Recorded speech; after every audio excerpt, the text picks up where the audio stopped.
So, what are the implications currently of Trump's war in Afghanistan? Could it perhaps be optics in disguise?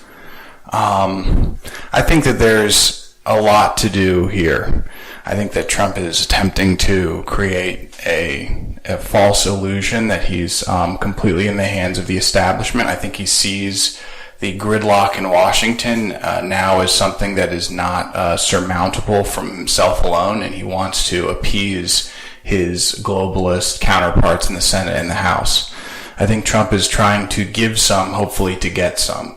So in other words, his presidency is in jeopardy because the mainstream media is continuing to delegitimize him. He saw that during the Syrian airstrike that he gained some legitimacy. And so his goal is now to ramp that up a little bit by really taking on Afghanistan and hopefully getting the U.S. to a stable place in Afghanistan.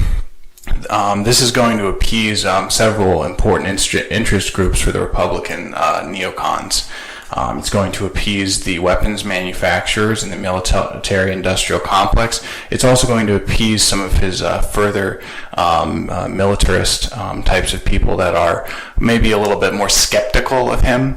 I think that he's going to do this hopefully with the hopes of getting some of his other legislation passed, like whether it be tax cuts or health care, so he can have at least one bill within the next few months domestically so that the American people see him as a successful president. Trump's moved incredibly quickly, but he's moved only in the things that he can move unanimously with. He's passed more legislation through executive orders than any of his previous two predecessors have. And he's moving at a very quick pace. But with the gridlock in Congress, he can't get any of the large-scale bills and laws passed that he wishes to. But I think this is an optics play for him. I think that he's trying to show that by firing Bannon and then ramping up the war in Afghanistan, that he's willing to play ball and he's willing to basically do as the establishment wishes for him to. In the long run, this could have several possible outcomes. His main goal, I believe, in the long term is to get his immigration, his wall started as soon as possible.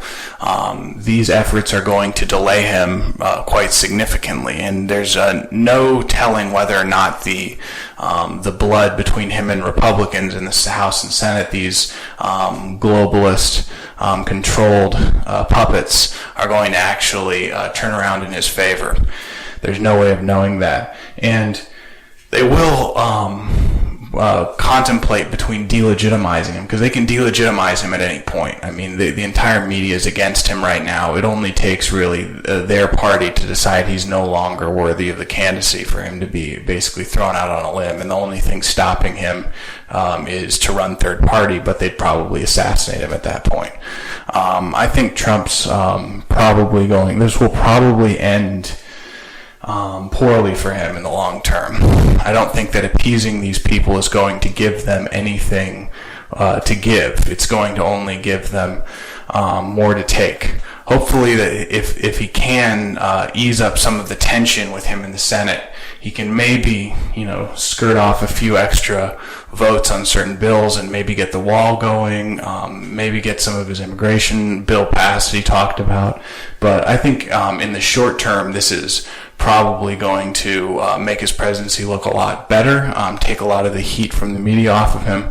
But in the long term, I think it's going to be a dangerous solution. All right, here.